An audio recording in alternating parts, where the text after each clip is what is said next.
Hey guys, welcome. How are you? It's good to see everybody. It's cold here in Southwest Missouri. Welcome, welcome, welcome, everyone. It's good to see you. Man, you're pouring in. You are pouring in tonight. Is everybody warm? So, Sunday, guys, I woke up Sunday morning and got the daughter and my niece and the grandkids out of the house because they all did a night at Pops. And it was 75 or 74 degrees Sunday morning. By the time I went to bed that night, it was five. The wind chill was 5 degrees. It dropped 70 degrees over the course of Sunday, and now it's just kind of slowly warming up from there. So it's kind of crazy. Good to see everybody. Hey, if you guys would just hit the like button, let's see if we can get 10,000 likes up there and get some more people up on the FYP. It's been a little while since we've had a live, hasn't it? Hey, Steph, good to see you. Good to see you. Good to see you. Let me see if I can figure everything out. My gosh, it's been a while. I may not be able to figure out how to do all this. No, I think I've got it. I think I've got it. I think I've got it. Who are you kidding? You Hey, don't how are forget you? these things. I'm good. How are you? I'm good. I saw that familiar face come in, and I said, "I'm going to bring Steph up. She can come up here. I'll lock her in." So, I dropped my phone. oh, that's okay. I may That's not be okay. fit for human consumption. Oh man, Trying to I'll keep tell my you phone what, in my it's hand. been I really enjoyed the holidays with family. All the kids were all here, all the grandkids were here. And but man, I needed a day. Yesterday I was worthless. Um Oh, just, I know they ran me how I ragged. was. They ran me ragged, but We I had loved every minute of it. Every minute of it.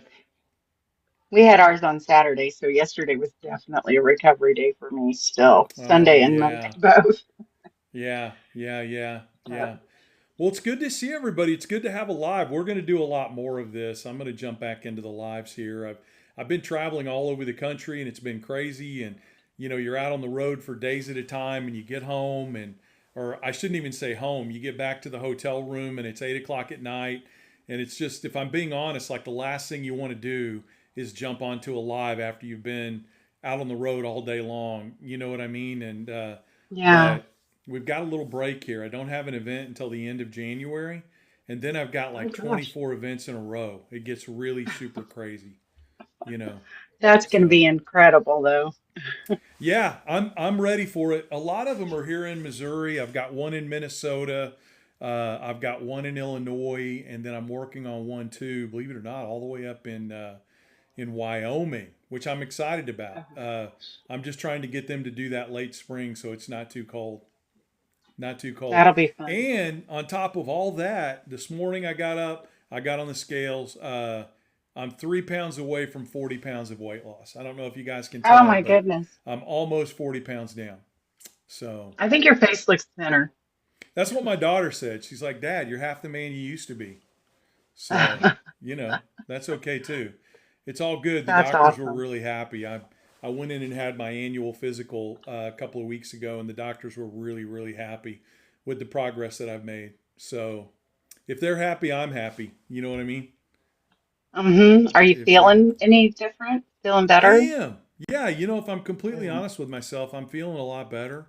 I've still got to get this hip replaced. It's been like the gift that keeps on giving. And right now, what I'm looking at is they are probably, so like many of you, let me tell you the story.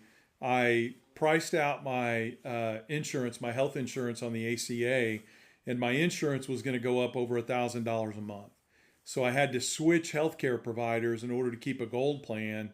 And in doing so, now I've probably shot myself in the foot a little bit in order to still get my hip replaced in January, because I don't think the new insurance company is going to be able to do like a really short time, turnaround approval. So I think what I'm going to find out in the Oh, next few days here is that I'm not going to be able to have my hip replacement until February or March now, which is another delay. So this will be the fourth rescheduling since it was oh my originally gosh. scheduled. You remember it was April Fool's Day. That's when it was hmm rescheduled. So, or originally scheduled. Yeah, and So then it went to August. yeah, yeah, yeah. It's pretty crazy. Gosh, there's so much to talk about.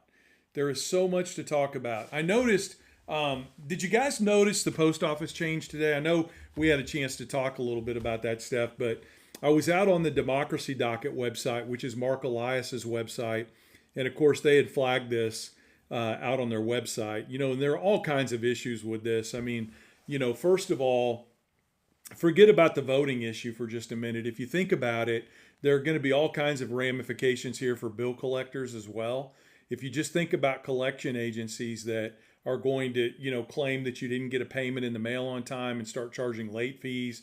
I was just reading, I went down a rabbit hole on this today, and I started thinking, maybe this isn't just about voting.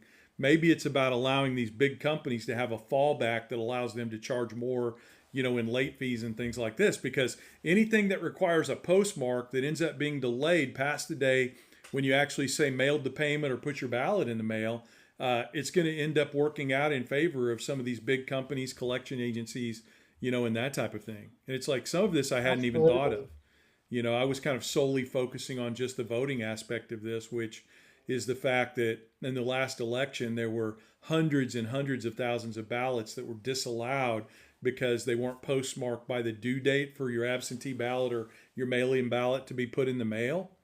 And now just think if you get it in there on time and it's got to go all the way to a mail processing facility before it gets its postmark, then it's just going to, afford them the opportunity to be able to disallow, hundreds of thousands, possibly even millions of more ballots. So, and there's no doubt in my mind that that's what's behind this. You know, Right. And there's, when they used to roll stuff out from the post office, they started letting us know months in advance. yeah, yeah. And this, they just snuck this in. Yeah, they snuck it in. And the other thing is, this is just, we got to remember, this is just one part of a larger overall approach that they're taking to try to legally, you guys notice how every time I say that, I put the quote signs up to legally suppress the vote. I mean, there's still, if you go out and look at the Democracy Docket website, which if you guys haven't had a chance to do it, and maybe somebody could throw it in the comments, it's democracydocket.com.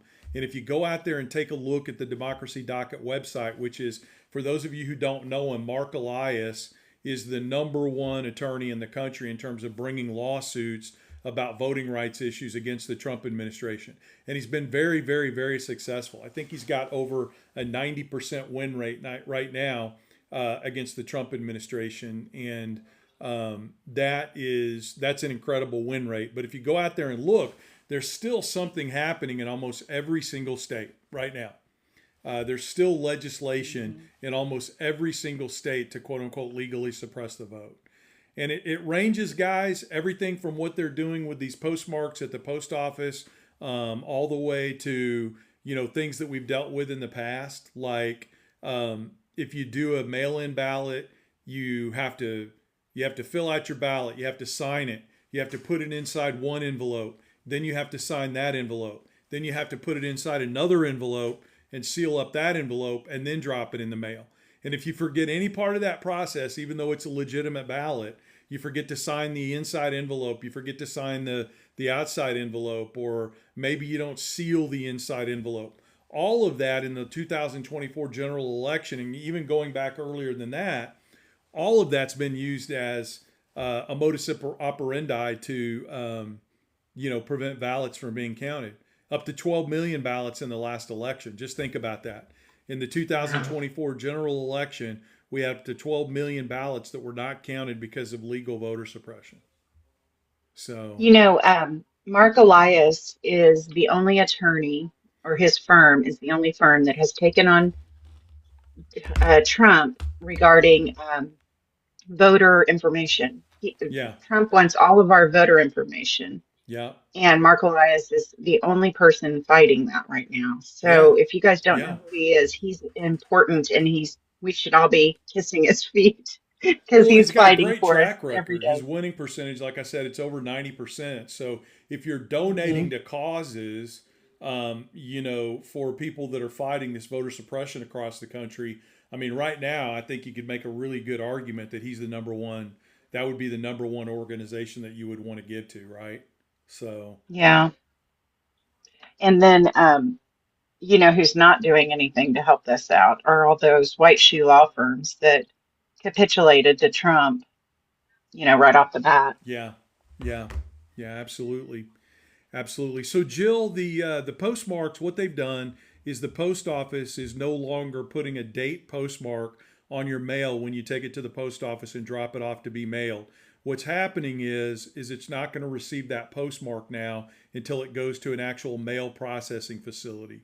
So, what that's going to cause to happen, Jill, like me, my home post office, I've got a farm in Osceola, Missouri. If I drop off my mail at that post office, it's got to go to an automated mail processing facility about 50, 60 miles away in Springfield, Missouri. There was a time when it went to Kansas City, and I think depending on the time of year, it may alternate back and forth. But what that means is it's going to be a day, maybe 2 days before it's actually able to get to an automated mail facility where it receives its postmark that it's eventually going to get.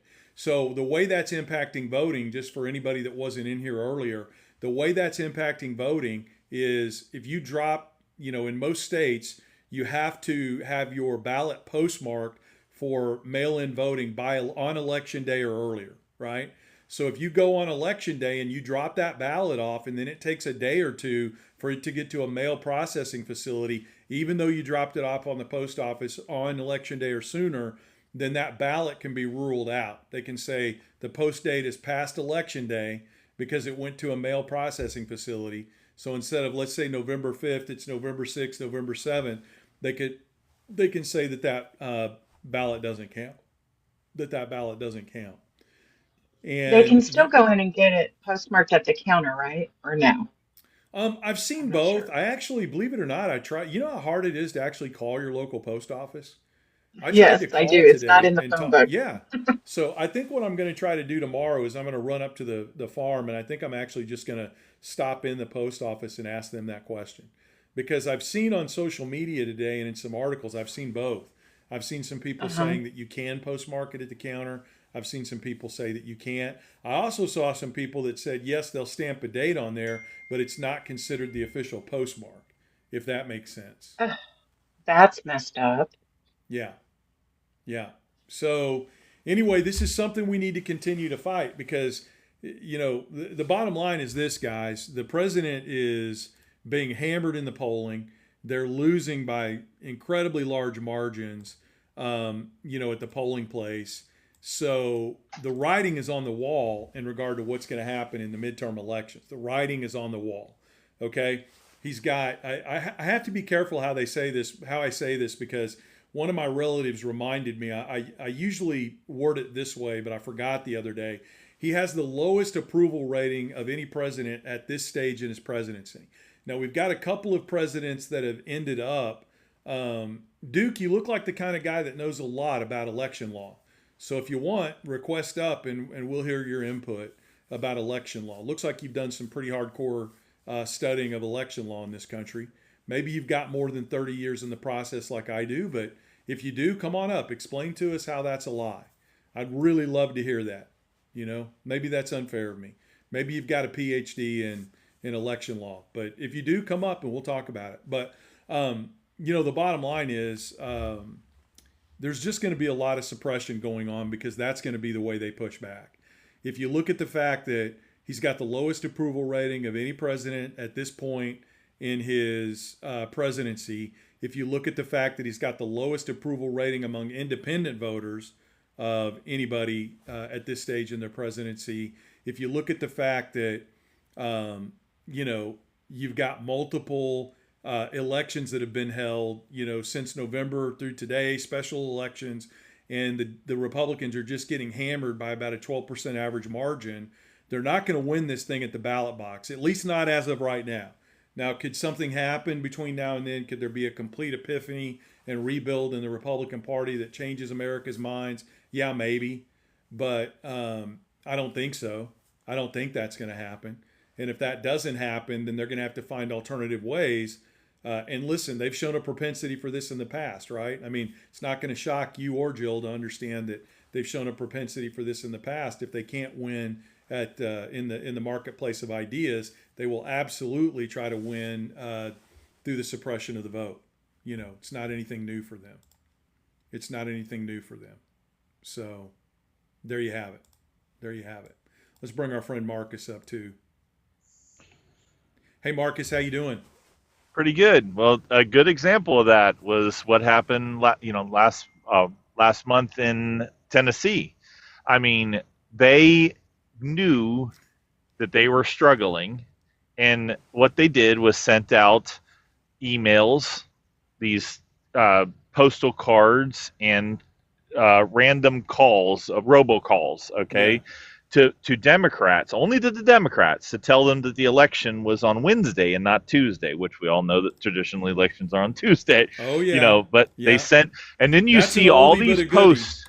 Yeah, well, that you see all these posts online. There's one young lady that was posting constantly from that county, and she went from poll place to poll place and showed where uh, you know some of the old folks homes were bringing in buses of people, and they were showing up on Wednesday because they had been told to show up on Wednesday, that the election had been changed. And even with them doing all that, they still only won by 9 points.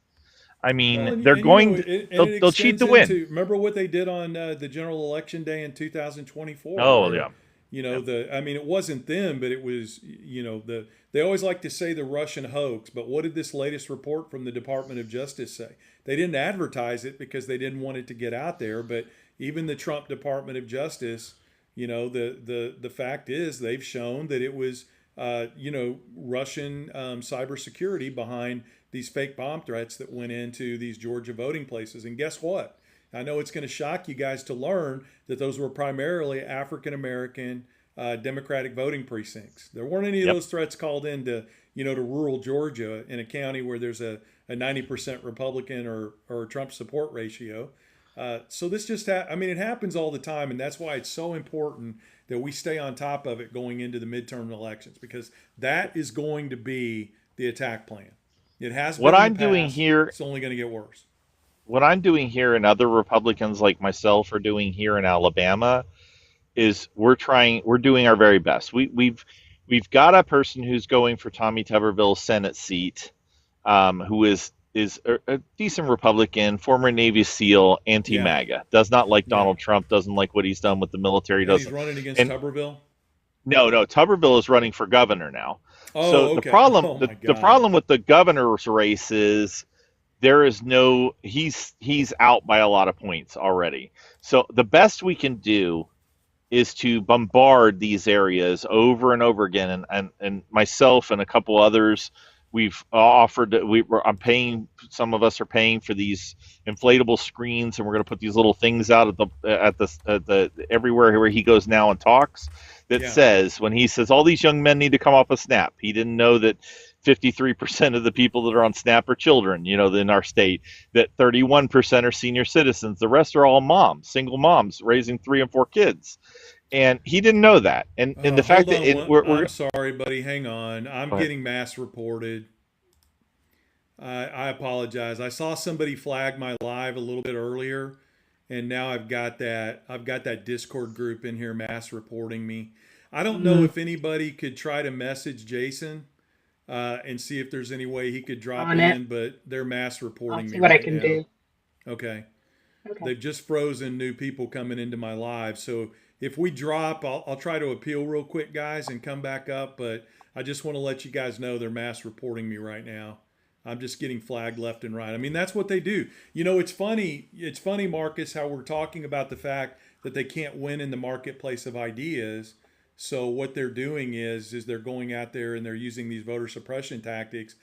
It's the exact same thing they're doing right now in this live. I've invited two of them to come up and make their case. And any of you that have watched me, I don't rant, I don't scream, I don't yell, I don't call people names. Come up and make your case. And if you can make your case better than I can make my case, well, who knows? You might convince some people. But rather than do that, they go running to this Discord group and they come in and they start mass reporting me. And it's the exact same concept. But Marcus, I got to ask you a question. Yep. What is, and maybe you don't know the answer because it's kind of a riddle wrapped in an enigma, right? But hey, Jason, thanks for coming in. I'm just getting mass reported. I'm getting flagged left and right. I saw a flag earlier from somebody that looked like a troll, and I'm pretty sure they were probably notifying that Discord channel. So right now I'm getting mass reported. But Marcus, my question is this: how do I word this? Tommy Tuberville, okay? Um, if you didn't know, if you took Republican, Independent, Democrat out of the equation, and this was just a guy that you met on the street, an old football coach that you were talking politics about, that guy is one of the least intellectually curious people I've ever seen speak in my entire life. He has a almost non-existent grasp of the issues.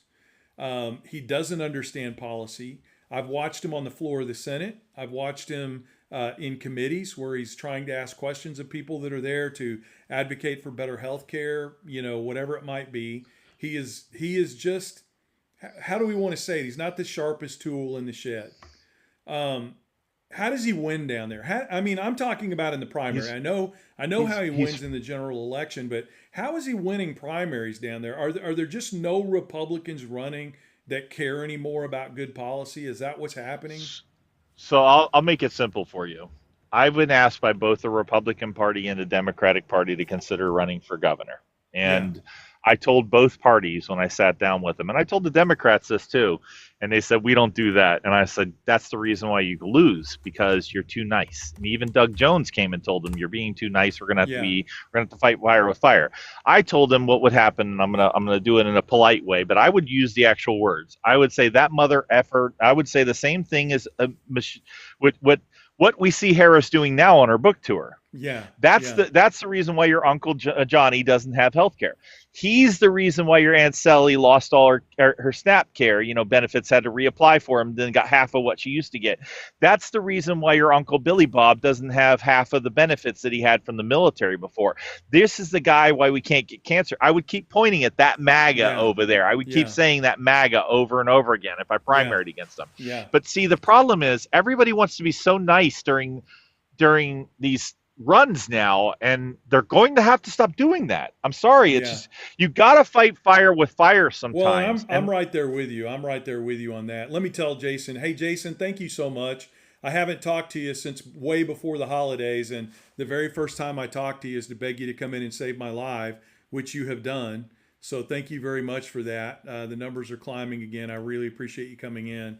I just don't know what to do when they start doing that, and given that you're a cybersecurity maestro, I appreciate you coming in and saving my life. And if you want to pop up, Jason, you can. But, well, I get all that, Marcus. I do, and I agree 100% with what you're saying. It's just that, like, let me give you an example. And you guys have probably heard me talk about this before. I went to this little rural school district in Missouri called Bolivar High School, the Bolivar Liberators. Played football there, debated. And I got all the same opportunities at that little rural school back in the 80s. I'll age myself a little bit here. I graduated in 1986, but I got all the same opportunities in that little rural school that the people that were friends of mine, that were at Glendale High School in Springfield, Missouri, or were in Columbia or St. Louis. I got the same opportunities they did because even though it was a Republican majority county, they believed in good education. And here's what I'll tell you about that county. It went 80% for Donald Trump in every election where there's been an opportunity to vote for him. But guess what they did in the last school board election? They voted against every single one of the crazies that were running for school board. And they voted to keep the school board logical. They voted against banning books. They voted for funding education.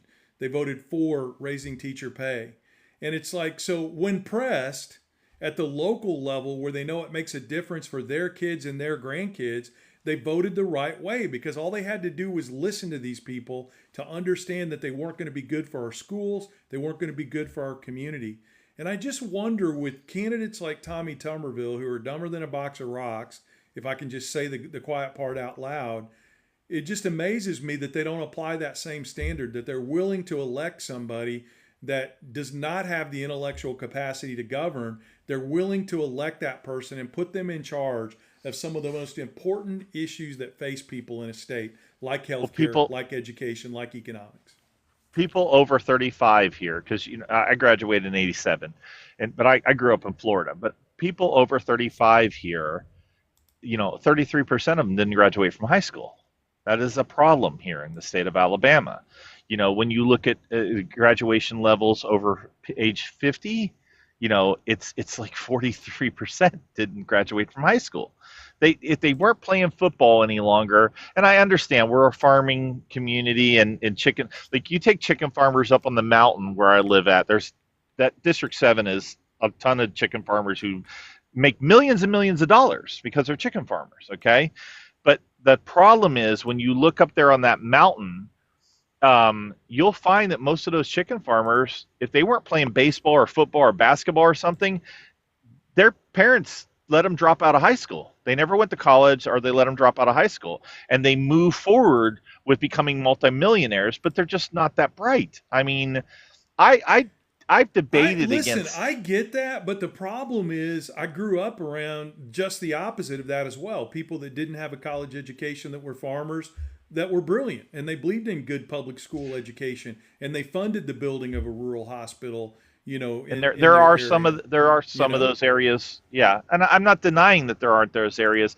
I can only, I can't speak for everybody's district. I can only speak for the districts that I know best. I asked you to tell me about Alabama, and that's what you're doing. Yeah, I get it. And I get it. Alabama, the problem is Tommy Tuberville got up there when he went against Doug Jones, who was a damn good senator. Now, there were a couple things that he and I didn't agree upon. Like, I didn't want to spend, $90,000 putting in bathrooms per school in my school district for LGBTQ kids when we didn't even have proof of there were LGBTQ kids in my schools. Like, we had one school that had two.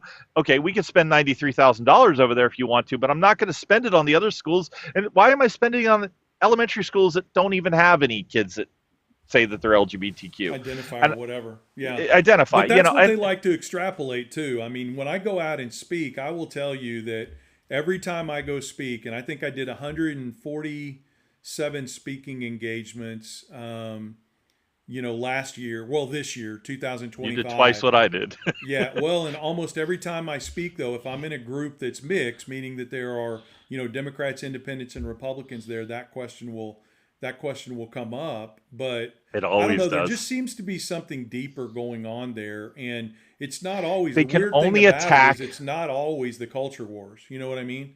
It's not always the culture wars. So Tommy Tuberville shows up now and speaks, but he will not debate anyone. He didn't debate Doug Jones, not once. Wouldn't debate him. I had that same thing happen to me in my second election, where Bonnie Arnell, who had run for other things, she ran to be county commissioner and a couple other things along the way, and she lost all those elections.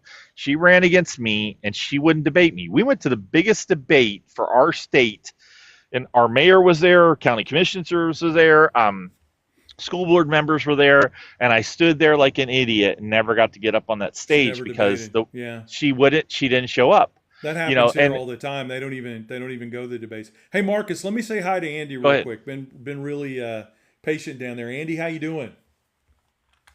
Let me invite you to unmute because I muted you, Andy. I'm sorry. Hold on. You should have an invite to unmute now, Andy. That'll take your mute off. Maybe Andy didn't mean to come up. That could be. Andy, gone. All right, just request up again if you want to. Jill, let me ask you a question. So, no, I don't want to do that. I don't want to put you on the spot. Never mind. I don't want to do that. Sorry to set you up. You can handle it. Well, you know what I was going to ask you, though, and I don't want to put you on the spot there because I'm seeing all kinds of comments coming out of a certain state and what's happening there, and I just don't want to put you in that position. No, but what I can answer for you is there is a lot of real information coming out. So this Nikki, and I forget his last name, went on and did a couple of exposés. Jill, because Sure. I introduced that in the most horrific way possible. Nobody knows what we're talking about. So do you want me to tell them, or do you want to tell them real quick what we're talking about? No, go ahead. You go ahead and set it up. What I wanted to ask Jill about, guys, is obviously everybody has noticed in the state of Minnesota, and I want to make this clear because somebody told me this today when I was talking with them on the phone, but I had also read it in multiple different reputable publications. I want you guys to understand that the state of Minnesota had already identified this fraud that is occurring in some daycare programs in the state of Minnesota. A couple of things I want to clarify. Number one, the person leading the fraud is Lily White. Okay, Snow White. All right, Snow White, the person leading the fraud. Second of all, the state of Minnesota had already identified the fraud and reported it. Because that's what they do in Minnesota. So this idea that they're, hiding and, trying to prevent people from investigating, it's just absolutely ridiculous because they're the ones that identified it and reported it to federal officials. So what I was going to ask her about, guys, is the state of Minnesota and what's happening up there with this investigation and any clarity you can offer, Jill, because I think it's important. What they're trying to do is first of all, they're trying to destroy Tim Walz in an election that's probably going to look really good for him, number one. And secondly, they're doing these little pop-up investigations in a box all over the country in blue areas, again, because they can't win in the marketplace of ideas. So all of that said, let me shut up now, Jill, and I'd love to just hear an update, what you can say. What I can say is that the investigations into fraud, not only with the daycare, but with all fraud, is really a shame because it's taking from those that need our social safety nets the most, and it's being perpetrated by organized crime and by somebody by the name of Amy Bock, B-O-C-K. You can look her up. She is serving time right now. And she looks just like me. And if you look at my profile picture, I'm as Caucasian as they come. She's certainly not Somali. No, she's not. And unfortunately, there have been bad actors, and there are bad actors in every community. But this has been an opportunity to demonize the Somali community, and we by far have the most, it's a wonderful community. And they're hardworking. They came here for a better life, like every one of us if we weren't Indigenous. But that being said, particularly within the last month or two, it seems as though people are trying to resurface the fraud that has been investigated for well over 3 years, as it is maybe something new, which it is not. And CMS was alerted by the state about this and have been working hand in hand trying to. Nobody wants the fraud out of our system more than the people that work so hard to give it to the folks that need it the most.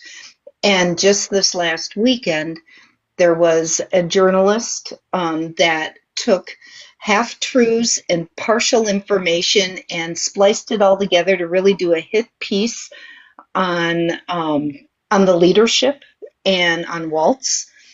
And what they came to find out, and I know that there are several people that have done responses. Yeah. For instance, he went to this learning center on Nicollet Avenue in Minneapolis, and it's closed. And there was a sign on the door, but you don't see them closing in and focusing on the sign on the door that says it's already been closed. It's been closed for a while. And there are some other learning centers or other daycare centers that weren't open. And he knew that they weren't open because they serve second shift families. So they open at 2:00 and they close at 10:00, which is a wonderful benefit for anybody that has to work a second shift. And they went up to them and tried to mock them like they weren't open, like these were all ongoing fraud. And it just wasn't the case. So people in Minnesota are on their last nerve, and people are willing to stand up. And we have a lot of really intelligent folks that are willing to get on social media and go to these places, try to reverse these allegations, and just have people look at the real facts, which Amen. It seems like it's happening, but let there be no doubt they're coming after Waltz in a big way. I don't think there's any question about that. I really don't. And I want to just build on something you just said because I think it's so critically important because there's a pattern of this, okay? So like with the JE files, right? What do you see on, well, I want to be fair about this. I don't want to paint with a broad brush because there are a lot of Republicans that have stepped up to say, regardless of who's in those files, they need to be released. And I want to be, I want to recognize that because, I think that is, I think that takes some courage in the Republican Party. It shouldn't take courage to do that, but given who the president is and what that means for them in terms of their political career, et cetera, there are Republicans that have stepped up to say, regardless of who's in those files, they need to be released. But here's the thing that strikes me as the difference, and I think we can all agree with this. You just don't find Democrats out there or people that are not in the Republican Party that make the argument that we shouldn't release the files because, quote unquote, our guy might be in there, right? It's like anybody, I have not talked to a single Democrat that has told me, if, stick with me, Weber, I'm going to get there, Jeffrey. I'm going to come back to Minnesota. But I haven't talked to a single Democrat that told me, gosh, I hope we don't release the files because what if Bill Clinton's in there, right? I haven't had a single Democrat tell me that. And I talked to hundreds, and you guys know, I talk to hundreds and hundreds and hundreds of Democrats every single month as I travel around the country and speak. And I talk to independents and I talk to Republicans, okay? I have not talked to a single Democrat. Now, and I'm not saying that they're not out there, okay? I'm not making that argument, all right? I'm just saying that I've never talked to, out of the hundreds of people that I've discussed this with, because once you get done speaking and you're just sitting around the table hanging out bullshitting, it all eventually comes back, to that topic for at least a little while. And the only thing I've ever heard people say across the board on the Democratic side of the aisle is, if he's in there and he did something wrong, he should go to jail. Okay. Now let's take that to Minnesota. Even the Justice Department does not disagree with the fact that the state of Minnesota identified the fraud, and they are the ones that called it out. They are That the is ones correct. that reported it. Okay. So even in this case, how can you turn around? I know why they're doing it. I understand the political reason behind it. But the bottom line is this. The Democrats in the state, the people in charge of investigating fraud in the state, they're the ones that caught it and they reported it. Not only to the leaders inside the state, where you could make an argument where maybe they were going to try to cover it up and that's why they only told the leaders in the state. No, they reported it to federal officials as well. That in itself, that is a standalone fact. That is factually true. It can't be disproven. Okay? It can't be disproven. That in itself, as a standalone fact, should prove the point that nobody is trying to cover anything up here other than the people that are involved in the fraud. Okay? That's my personal That is opinion. true. But I think I can make a very logical argument that a cover-up does not begin with calling up the federal authorities and saying, we have found fraud in our state that needs to be investigated. It doesn't seem to me like the first logical step of trying to cover up fraud in your government would be to call the federal government and say, we've identified fraud, you should come investigate it. Call me crazy, okay? I'm not a criminal mastermind, all right? I never have been, I never will be. But that doesn't seem like it would be the first step of anybody trying to cover up a crime. And then on top of that, the other thing that makes me furious, okay? The other thing that makes me furious is I have to ask myself the question, would they be digging as deep into this if it wasn't for the color of the faces of the people that are involved in it? Why do you have to say Somali? Why does that even have to come into the equation when you're talking about fraud? Why does that even have to come into the equation? Just talk about the fact that there's fraud and label everybody that's involved in it, because there are white people involved in it. There are people of color involved in it. Just call out the fraud and investigate it.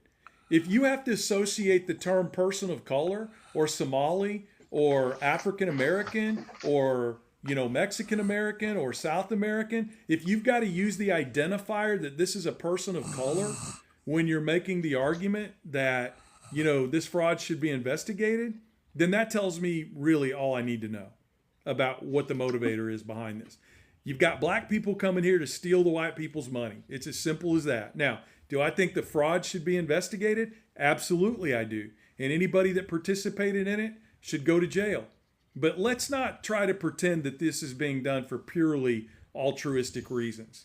Otherwise, they wouldn't be making, such a huge deal out of calling this a Somali fraud ring, etc. You know, I tell my Remember the hysteria around their eating our cats and dogs. yeah, yeah, I It's tell my the same thing. yeah, I tell my Democratic counterparts all the time, embrace it. Say yes, there are Democrats on there, and the biggest Democrat that's ever been on there is named Donald J. Trump, a lifelong pro-choice Yep. Democrat from New York, yeah, who only ran as a Republican because he said we were all stupid enough to vote for him, which turned out to be the truth. So, I mean, that's it. I mean, I point that out constantly. Another thing I will say is Mark Brandt and I spoke on Christmas Day. Mark Brandt Dayton, who was former governor of Minnesota, and he has donated him $5 million from the Dayton Hudson Foundation in order for him to counter all this. He's got to hit it with the media pretty hard. yeah, So, yeah. I think that Listen, Trump is intimidated by Tim Walz. He doesn't like him. He knows Tim Walz is smarter, smoother, everything yeah. that he's not. And this fits his narrative to go after the Somalis, and he loves to be able to go after Tim Walz. Well, I That's mean, what I I don't think's want to repeat happening. what he said, guys, but look at what he said back. What was it on December 19th? Uh-huh. Right in the I Oval know. Office. The R word. The R word. Well, no, I Is mean that the one you mean? he called him garbage and trash, and Oh, he's called he him the just R says word. that about people of color coming into our country. You know, that's all he does. You know, that's And all he I have to does. point out for those people that love to call Tim Tampon Tim, I think it's great. I think that Yeah, I I think yeah. it's funny that men like shrill and like get all weirded out about It is saying odd, like something that they're about fascinated on feminine that. hygiene. Yeah, But that is Minnesota Statute 121A, yeah. point 212, and it's access to feminine products for women in different public settings. And Hmm. if you're at a rural high school and you're a woman on a volleyball team and you're going to play that rural high school, there is no place else for you to change in a locker room but to command the male locker room. So the home team gets their locker room, you get the men's when it's all women playing, and they make them available there. You have gender neutral bathrooms, they're made available there. So for people to turn it into something that is supposed to be so weird, I think it's so fragile of so many men that this is what they choose to, with their full chest, use a disparaging name. And I sit there and think, don't you have women in your life that you would appreciate that they don't have to be embarrassed and don't have to go home from school or don't have to sit Yeah. out because they don't have access? It's Well, the same thing with I finally food. couldn't take it anymore. I don't know, it's probably been like 3, 4 months ago. I don't even know if I told you guys about this in a lie, but I was sitting in I was sitting, you guys are going to laugh. I was sitting at an all you can eat breakfast buffet with some friends. And at the table next to us were a table of, I think it was like three married couples, probably all in their 60s, probably 4, 5, 6, 7 years older than me. And this issue came up, okay? And this issue came up and they were discussing it. And listen, guys, I really try. Like, I'm a big believer in free speech and I try not to invite myself into conversations, but it's like, this was one of those things where one of the guys was being loud and obnoxious and he was talking about tampon Tim and, da da da da da. And they're trying to do this and they're trying to do that. And finally, I just couldn't handle it anymore. And I just looked at the guy and I remained very polite, but I said, can I ask you a question? I go, listen, I don't want to inject myself into your conversation. I'm not going to make this embarrassing. I'm not going to rant and rave, but do you have a daughter? And he said, yeah, I've got a daughter. And I said, were you married the whole time that you had a daughter growing up? And he said, no, I got divorced. And I go, if you don't mind me asking, and you don't have to answer any question you don't want to answer, but did you raise your daughter? When you got divorced and you became a single dad, did you raise your daughter or did you have her, on weekends, or did you have visitation in the summer where it was just you and her? And he was like, no, I got remarried right after I got my divorce. So, my second wife was her stepmom. And I'm like, well, let me tell you something. I said, I was a single dad and I did raise my 4 kids without any help. And I want to tell you something. That little thing, the difference that it made in my relationship with my daughter, because of the fact that, when that would happen, she would have to find somebody, or we would have to stop a woman, until I kind of learned all the tricks of the trade as a dad, to take care of that issue when it came up. There were things that we had to do all the time, like try to find a nice lady to go in there with her to help, or, this kind of thing. And the fact that Tim Walz did that, and I just think of another young dad out there. I was 31 years old when I became a single dad of 4 kids, and I raised them by myself, and one of them was a daughter. And I just sit there and think, man, how nice would it have been if they would have taken that approach back when I was a single dad? I mean, back when I became a single dad, they were just starting to put changing tables in men's bathrooms. Like, that's where we were in the process of trying to make life a little bit easier for single dads too. There was no way, there was no way to take care of your daughter's, needs like that back in 2000 when I became a single dad, 1999. And it's like, I just think about that now, like, why in the hell would you be against that? Why would you be against making it easier for a dad and a daughter, especially a dad that's in that situation? It's embarrassing for the daughter already to have to approach her dad about that stuff. And you do everything you possibly can, to make sure that she understands that she doesn't need to be embarrassed. But there's just facts of life that make it embarrassing for her sometimes. And why would you want to make that harder? Why would you want to step in there and make it more difficult, make it harder for a dad to do the right thing, or a brother? What if she's out with her brother at a movie or at a sporting event or something? It's just, I don't understand it. I don't understand taking something like that is simply designed to make life easier, for women and young girls who have to go through this, and we men don't. It's like, why do you have to poo-poo on that? What is it about you as a person that you have to poo-poo that, or you have to make it political, or you have to joke about Tampon Tim? Because if you just spent like 5 minutes thinking about what position that put my daughter in and what position that put me in, and the number of times that we had to deal with that in an embarrassing way, if you're against it, you're a bad person. I don't know what else to say about it. If you've thought it all the way through and you know the reasons why it happened and you still think you should politicize it, then you're not a good person. You just aren't. I'm sorry. They all just are waiting to be told what they're against. And see, that was, they weren't against that. They weren't against, I didn't mean to interrupt you. They weren't against it until they were told to be against it by Donald Trump and his ilk. Yeah. Before that, they didn't have a problem with it. You notice? Nobody ever talked about that until there's so many things like that, right, Steph? Yeah, they have to be told their marching orders because they're not intelligent enough to figure it out for themselves. Yeah. There's so many things like that where I just never, heard anybody say anything about it or complain about it, or nobody cared, and again, I just can't imagine why you would be against making life a little bit easier for a daughter or a single dad, or, in that situation. I'll just never understand it, because it's pettiness, it's negativity, it's hatefulness. It's placing politics above being a decent human being, and it's just not right. And you'll never convince me otherwise. Let me say hi to Navy real quick. Navy, how you doing? Long time no see. Yeah, I'm doing okay. I've been looking for you and haven't seen you around, but I know you've been busy. I'm back. No, I'm going to be on more. I've been traveling all over the country, and I've just made a decision today. I've just got to make time, regardless of how tired I am or whatever. I got to get on here because I miss it too. It's a good recharger of my batteries as well to come on and talk with you guys, so good to see you. Good to see you. Missouri Progressive Pulse. I brought you up because I love the name. What's cooking? Thank you. Can you hear me? I can hear you. Okay, cool. Will, I just want to say, I love listening to you. I love the stuff you put out there. It really inspires me. And thank you. I'm here in Cape Girardeau, Missouri, trying to make change here. There's some West Orleans over there somewhere, I think. Well, you're going to have to tell me where they're at. I know a lot of people here in Southeast Missouri. Yeah, no, I appreciate you saying that. I really do. Thank you for that. Your check is in the mail, as they say.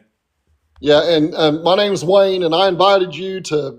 I'm supposed to call you this week sometime. Yeah, Wayne, I got your message. You just call me and we'll make that happen. You better believe it. All right. Yeah. And I'd like to get you over here. I'd love to come over to Cape Girardeau and make a little good trouble with you guys. Oh yeah, we're gonna make some changes here in Southeast Missouri. We just got to stay strong, and we got to tell people we can't be ashamed of who we are. We gotta tell people what we believe, and we got to stand up on our values, and then I think other people will follow. Yeah, and I'll tell you what, you know, we've got to do everything we can to help you guys get Jason Smith out of there. He is just like a cow looking at a new gate when it comes to anything policy oriented. That's all I can say about that guy. I have been really doing deep dives into the social media of these Missouri elected representatives and senators, and it's just this one that I did a video about yesterday where they were bragging about the fact that, you know, they were trickling out a few $1,000,000 here in the state of Missouri to make up for the $137 billion that they cut from rural health care. And they don't even have the wherewithal or capacity to change the message a little bit.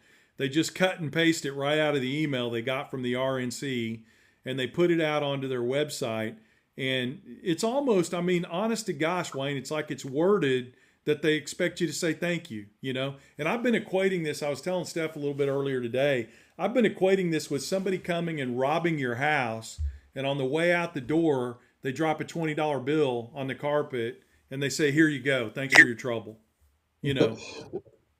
Well, Jason's been a big zero for us. Hasn't done anything for us in Southeast Missouri, and it's going to be bad. Our healthcare is going to get worse because of him.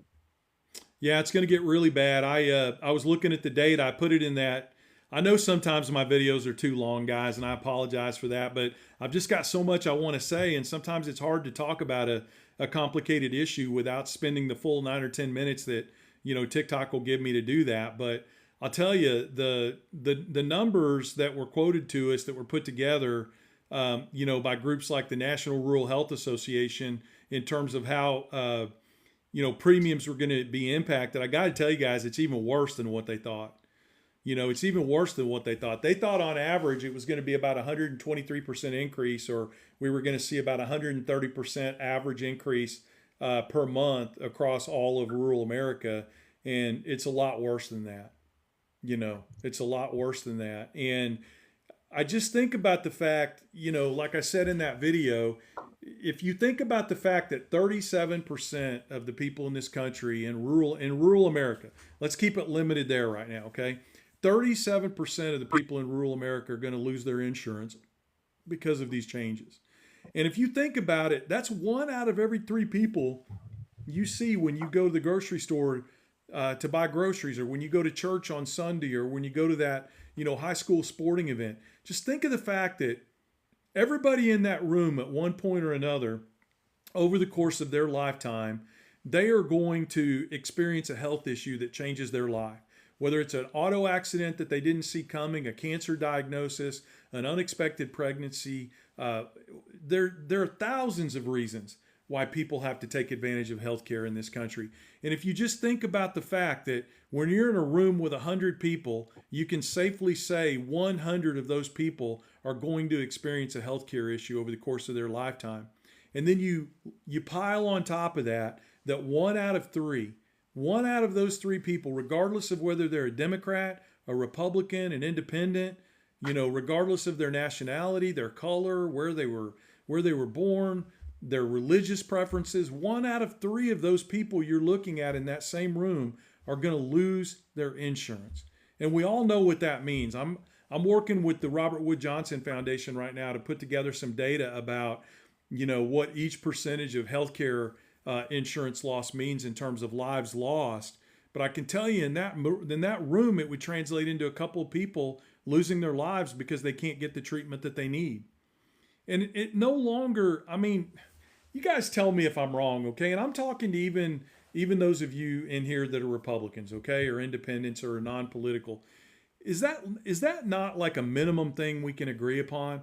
When we're in a room with 100 people, and we know that every one of those people are going to experience a serious healthcare issue over the course of their life, and we know that our elected officials are doing something that means that 1 out of every 3 of those people are going to be put into a situation where they can't afford to pay those bills, or they may not be able to get treatment, or it could even cost them their very lives. Can we not just agree that that's not who we are as a country, or at least that it's not who we should be as a country? The fact that we just disagree with that over political ideology is just amazing to me. Like, which one of those people are you going to sacrifice to your political ideology? Are you going to pick the 1 out of 3? Are you going to pick the woman with breast cancer who's not going to be able to fight it because she doesn't have, maybe that would make it a little more understandable to some of these people out there. Maybe if these people that support the big, beautiful bill, maybe if some of these people that vote for politicians that cut health insurance, maybe if they're the ones that had to go out there and point at the woman with breast cancer and say, you don't get treatment, or the little child with severe disabilities and say, you don't get treatment, or a man who spent his entire life in the military, or the woman who spent her entire life in the military working and fighting for this country and telling them, you don't get treatment. Maybe in that certain circumstance, it would sink in, because you're doing the exact same thing. You're just doing it through Russian roulette. You're just saying, I know it's going to cost 1 out of 3 people their health insurance. I don't have to look them in the eye. I don't know who it is. I'm not the one picking and choosing. So that makes it pretty damn easy for me to support a policy that's going to have the same effect. I don't know. Maybe I'm crazy, but I just, you're doing the exact same thing. You just don't know who they are, This is Just, another. Oh, go ahead. Go ahead. I was going to say 2 things. Pre-existing conditions. How many of us have benefited since the ACA because they no longer could take a pre-existing condition or a condition that is in your family genetically? Mm-hmm. Like if you have a mother who has had breast cancer, like I did, and my mother passed away from breast cancer, we were told before the ACA not to get tested because it would have lifelong implications on whether That's or not, right. if we Mm-hmm. develop breast cancer, if we would be treated. And then the second issue, how many of us have children that want to go on to trade school or college, Mm-hmm. and the second they turn 18, they would lose their health care. And so that straps them into having to work full time to have benefits of health care. Or when the ACA came along, it guaranteed you could keep your children on coverage till 26. That's right. And so every that one of they mine stayed on there till then. Every single one of mine, Jill. complete game changer. And go Mm-hmm. ahead, Mark. Sorry, I'm lagging a little bit, so No, I'm it's sorry if I okay. cut you off. No, no worries. One thing that I'm pitching locally as much as I can to other people that own trucking companies is they need to be looking at the numbers. Now, me, I pre-prep. I meet with my accountants constantly.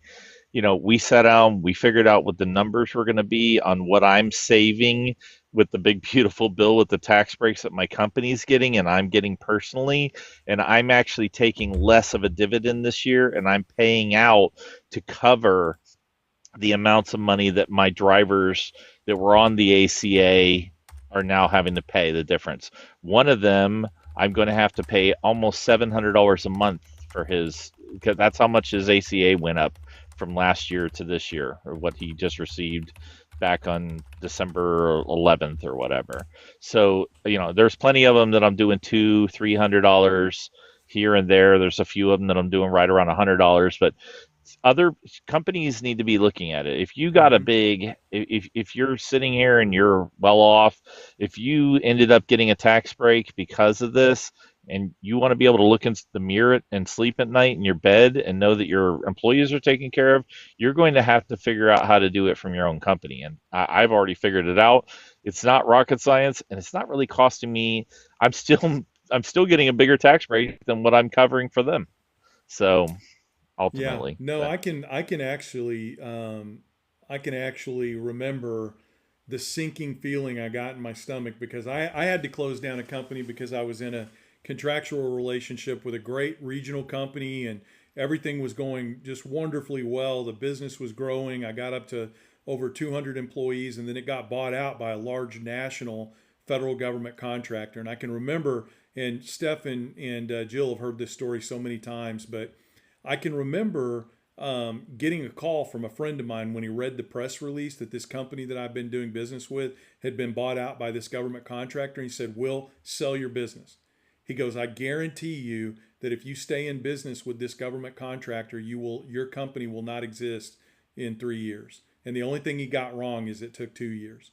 And I remember one of the biggest issues that I faced is I got up to, the level where I needed to provide health care to my employees. And I remember shopping that out. And I remember when the company came back to me with the list of pricing for the healthcare options that that I had to pay in order to offer insurance to my employees. And I just remember thinking, you're telling me we can't do better than that here in this country? It wasn't that I didn't want to offer them healthcare, but I'm not kidding you guys. And some of those plans were, for 200 employees, some of those plans were around $137,000 to $147,000 a month. And, exactly. And I don't mind sharing with you guys, that company grossed a little over $200,000 a month. So you're just talking about the fact a small business owner that wanted to do the right thing, I would have had to spend 70% of my gross profits in order to offer insurance to all my employees. Now, granted, it wouldn't have worked out that way because some of them would have gone through the ACA and some would have, gotten insurance through their spouses. But it's just, the system is absolutely 100% broken. And the ACA tried to fix that to the extent that at least people with pre-existing conditions and through Medicare expansion could pay less to get coverage. But what they've slowly done over time is try to starve it out. They're making it more expensive. They're making it so that it doesn't cover as much. And they know that it's a popular program. So in the beginning, where they were just trying to get it canceled and get it written out of legislation, they know they can't do that now. So now they're trying to make the changes to starve it out, because that's how they play this game. They don't have the courage, like I said, to fight the fight in the marketplace of ideas. So let's eliminate the funding that's needed in order for it to run effectively, and then blame that on the program versus blaming it on the fact that they're not funding it. It's crazy. It really, really is. All right, let's talk about something positive here, guys. So while we're on this topic, there are 2 bills out there. Now, listen, Congress is back in session. This could change, but the 2 bills that are out there right now are Senate Bill 46. I put it in the comments a little bit earlier. If somebody else wants to put them in, you can. Senate Bill 46 and House Resolution 247. So Senate Bill 46, House Resolution 247. These bills would reinstate the tax cuts for the ACA. Okay. Now, there is something positive that's happening out there. Okay. I'm sorry, Senate. Yeah, you got it. Senate Bill 46. There is something positive out there that's happening. You're getting this mini rebellion inside the Republican Party. Now, is it enough? No. Is it too little too late? I don't think it is. I don't think it is too little too late. I do think there's an opportunity here. You've had enough people, you've had enough Republican politicians in the House that have peeled off that they're going to have the vote on this to determine if they should put the vote for expanding the healthcare tax credits. And I think that vote is going to take place. So here's what I'm going to tell you. Especially if you live in a Republican state where you've got Republican senators, or you live in any state where you've got Republican congressional representatives, you need to be going out there and doing a deep dive research into them, into which ones are open to voting for the tax cut expansion, because there are a lot of them out there who are, and you need to be pouring it on right now. You need to be pouring it on right now and telling them to support House Resolution 247 in the House of Representatives and Senate Bill 46 in the Senate, because I do think we have a narrow opportunity here. Thank you, Heather, for doing that. So Heather says there's a new bill, HR 25. I do think there's a narrow opportunity here for us to get these tax credits expanded, and they can be made retroactive back to the beginning of the year, because the truth of the matter is it's going to get really ugly in a couple of days here, and they're going to start hearing from their constituents that are losing their insurance. The reason they're opening it up now, the reason they're open to holding this vote, is because they've been hearing from the people that have just gone in to look up their new pricing, right? I mean, you guys have probably heard the same stories. I talked to a couple about 3 weeks ago, right when the exchange opened up, 60 years old. They no longer have their own company, so they're right in between, not their own company. They're no longer employed, so they're in this gap between being able to go on to Medicare and being able to purchase insurance through a provider. For 2 of them, listen to this, guys. For 2 of them, their health insurance, $4,100 a month. I mean, I don't care. If you're making $150,000 a year, you still can't afford $4,100 a month for health insurance. That's $50,000 a year for health insurance for a couple that falls into that gap. Will, can you say the bill number again for those in the chat are asking for it? Well, the two that I know about are Senate Bill 46 and HR 247. And I think Laura said there may be a new HR bill that's been introduced, HR 45, I think or 25, I think she may have said. But the two that 25. I know about for sure are Senate Bill 46 and House Resolution 247. And when you call your senators, don't get caught up in that. Don't worry about it, because just call them and tell them that you support the expansion, of the ACA tax credits, and tell them what it's going to do to you if they don't. And when you call them, do not accept the. We're working on our Trump healthcare program right now, and we'll have it launched by the end of January. Yeah. Do you guys let me know in the comments? Do you guys want me to explain to you what the Trump healthcare plan is? If you don't know, I don't mind explaining it because it's really simplistic to explain. But do you guys want me to tell you what the Trump plan is? There is a plan. Yeah, I know, Uncle Daddy, in 2 weeks. Okay, so let me tell you what Trump's plan is. Trump's plan is basically a healthcare spending account. And what would happen is the federal government would drop $2,000 into that account. So I just want you to do the math in your own head, all right? Let's say that in 2025, you were paying $430 a month for insurance under the ACA, and because of these cuts in the big beautiful bill, you're now going to be paying $1,100 a month. Okay, let's just call it a $650 difference each month between what you were paying and what you're going to pay in 2026. All right, you can do the math on that. That means over the course of a year, you're going to be paying almost $10,000 more. Okay.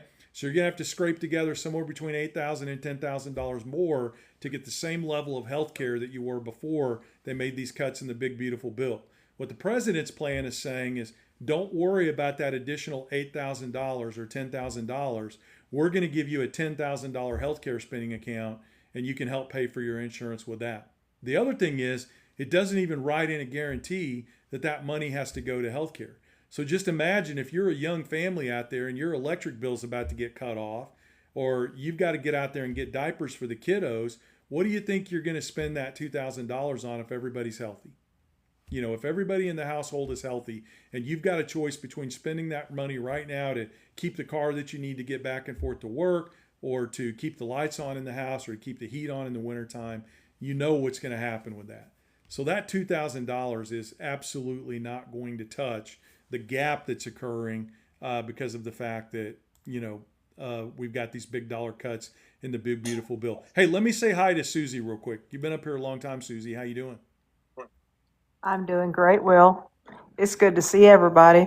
I saw somebody just mentioned Justin Brown down there. And I also have you seen the Josh Hawley pro healthcare ads where he's going to save us all? Yeah. And then I also want to mention that I'll be working to get rid of Jason Smith. Nothing would make me happier. Yeah. That's my goal. Yeah, Josh Hawley is just one of those. I mean, honestly, I've said it before, I'll say it again. I just feel like I have to take a shower every time I hear him speak on this issue. He's one of those guys that he's politically astute enough to know that he's going to catch a lot of heat for these cuts. So he goes out there and pretends, I fought for an additional $50 billion. Well, you know what, Josh, you cut $137 billion from rural health care. And really, if you guys think about it, they're only giving us $25 billion of that back in the $50 billion, because the other $25 billion you have to compete for, like the Hunger Games. Your state has to make a presentation basically competing for the other $25 billion. What do you think is going to happen if you're from a state like Kansas with a Democratic governor, or Illinois with a Democratic governor? What do you think is going to happen? You're not going to get that money. He's going to use it as a bludgeon. He's not going to dole that money out to blue states and to rural areas because he's politically not aligned with the leadership of those states. So in reality, it's not a $50 billion, bailout plan. It's a $25 billion bailout, and it doesn't come anywhere near making up for the losses that are going to occur because they cut $137 billion from rural health care. That's just the bottom line. The Salem Hospital has already announced that they're going to have to merge or close. Yeah. That is their only choice.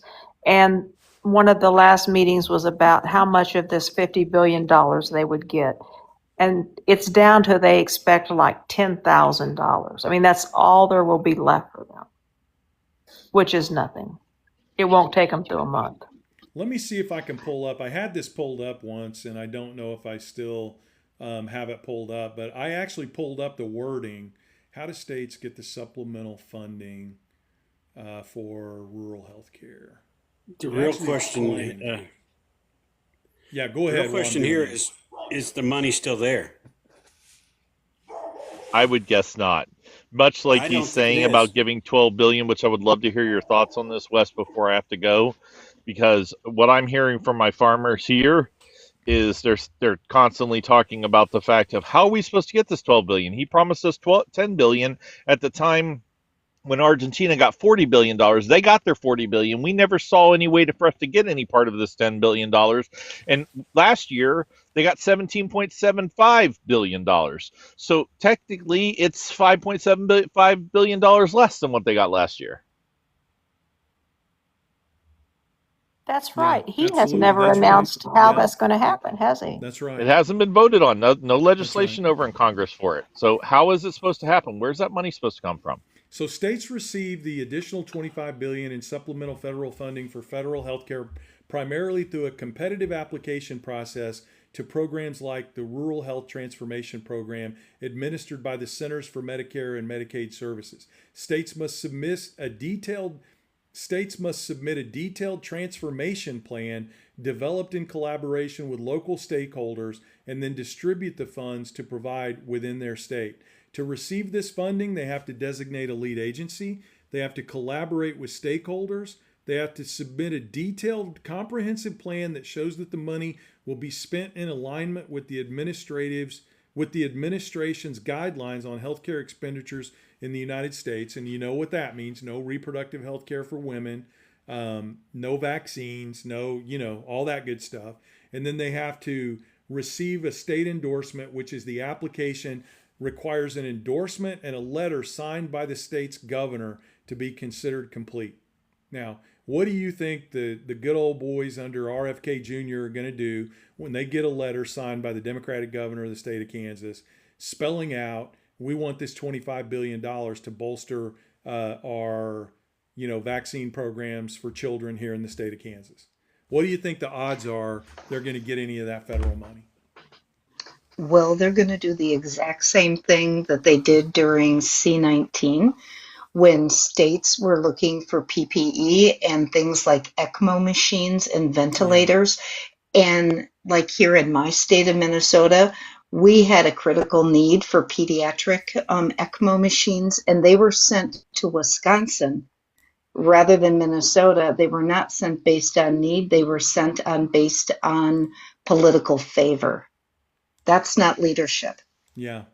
And that this is, if anyone says that we are convinced that anyone's going to do things equitably, all we have to do is look at the words and believe them.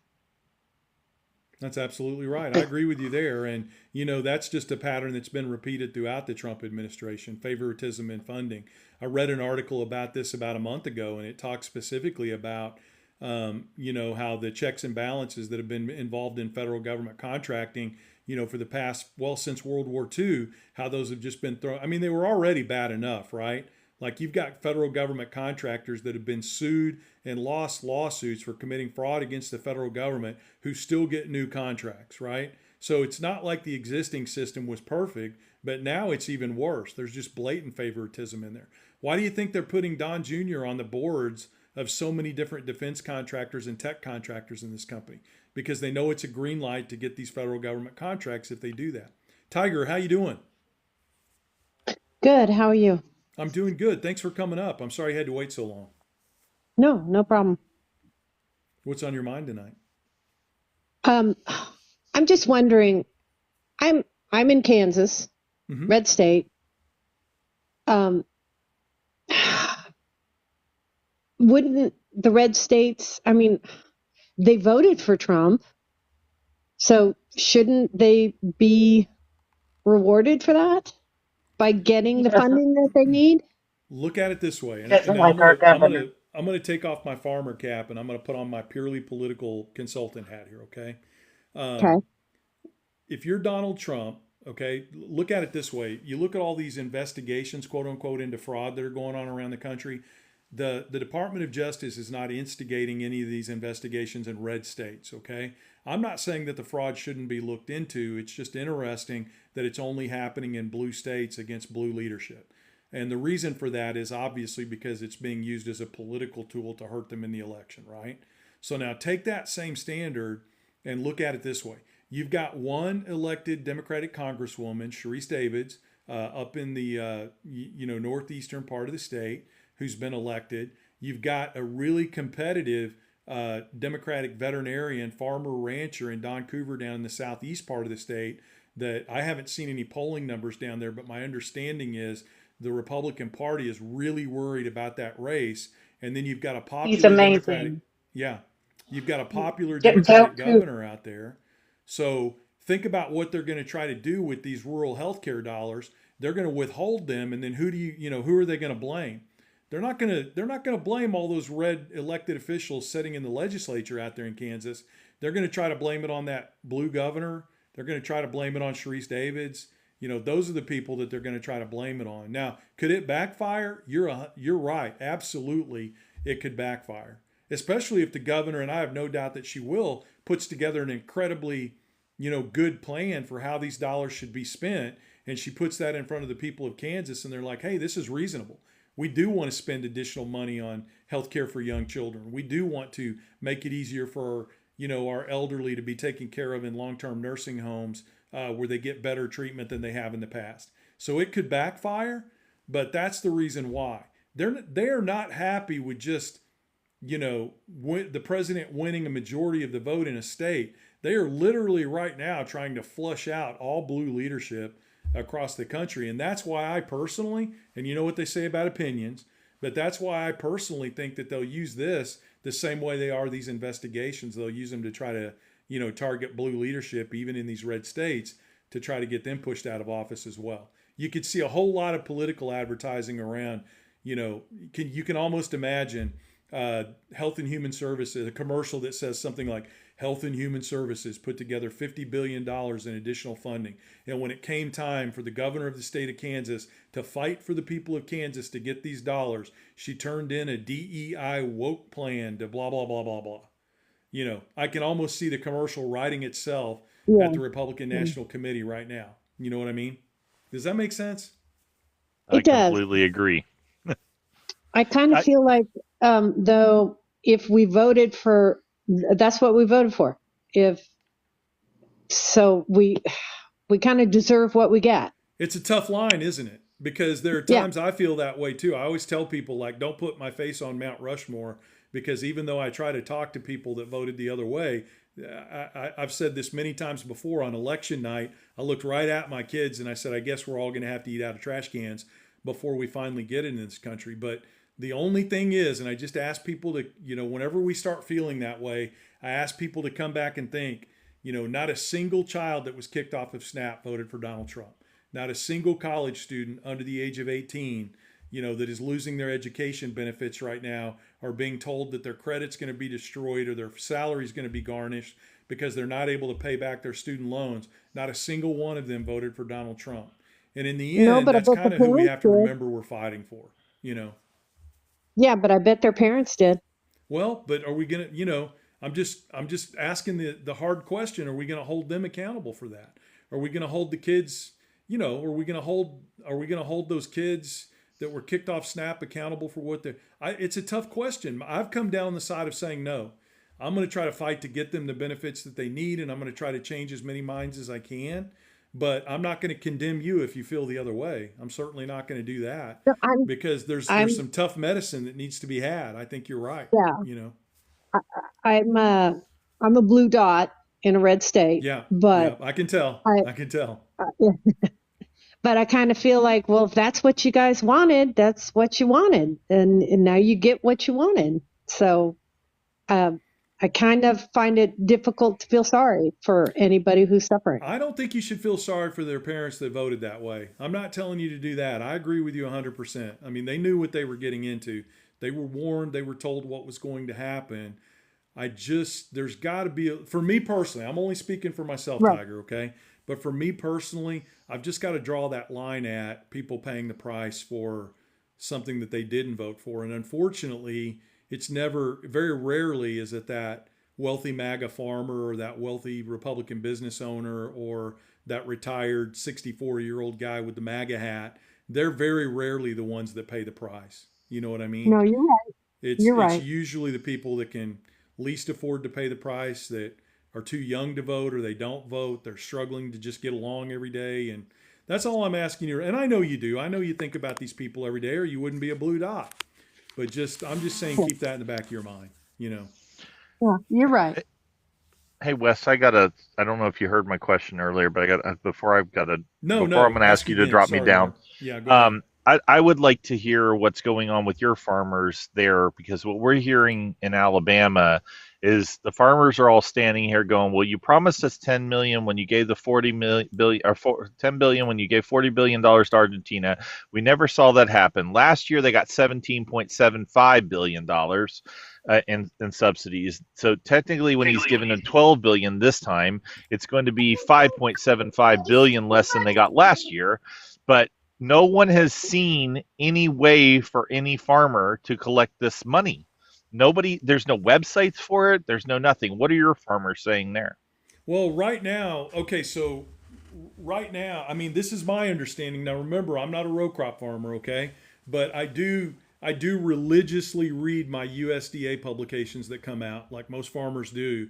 And I will tell you right now, we're at the stage where we should be in there making sure that our acreage allocations are correct on our profile on the USDA website. So that's where this stands right now. So typically the way it would work is you've got this time frame where you go in and you make sure that your acreage allocations, are correct on your profile for your farm. And then there'll be another, I wish Grains and Pains was here. Steph, do you want to ping Grains and Pains and see if she's around, she could come up. But typically the way it'll work, this is how it's worked when I've taken advantage of these programs in the past.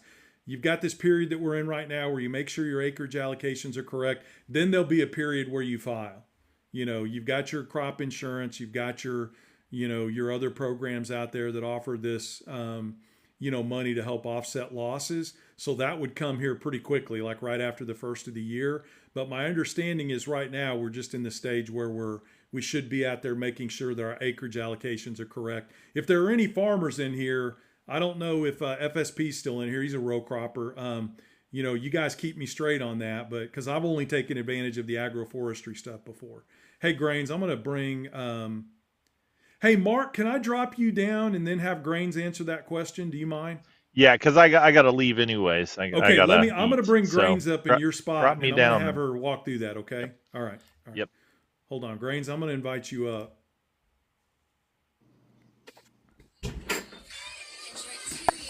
I think she's in the request. I'm looking. Hang on.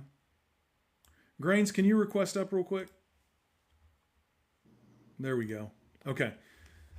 All right. So, Grains, I don't know if you heard the question. Thank you, by the way. Thank you for being at my beck and call tonight. I really appreciate it.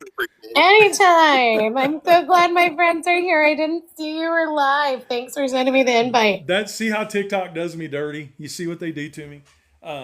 So here's the deal. The question was asked, Mark was saying that a lot of farmers down in Alabama are saying they're not seeing a way to apply for this money. And I reminded everybody I'm not a row crop farmer, but I thought you'd know the answer. I do religiously read my USDA, updates that come out. And my understanding is like right now we're in the stage where we should be updating our acreage allotments and our farm profile, right? And then is it after that they'll open it up for applications and that kind of thing? Can you speak to that? Yeah, it's been a minute since I looked at it. Basically, you're going to want to make sure you're working with FSA and all of your people and making sure that your acres are up to date for this last crop season. Let me pull it up real quick, actually, because while you're doing I that, can't remember when the deadline is, but it's a short window to get set up. That's what I thought, because while you're pulling that up, let me say hi to Grayson real quick, and then when you get it pulled up, you let me know, and we'll come right back to you. Okay, Grayson, how you doing? Hey, I'm good. How you doing, Will? I'm doing good. I'm doing good, man. Thanks for being so patient. I left you down there in the box for a while. What's going on tonight? No, you're good. I had to drop because my connection's being unstable. I think I got it figured out now. I closed the other apps, but doing well. Just enjoying. I've listened in for a while. Glad to see you back on live.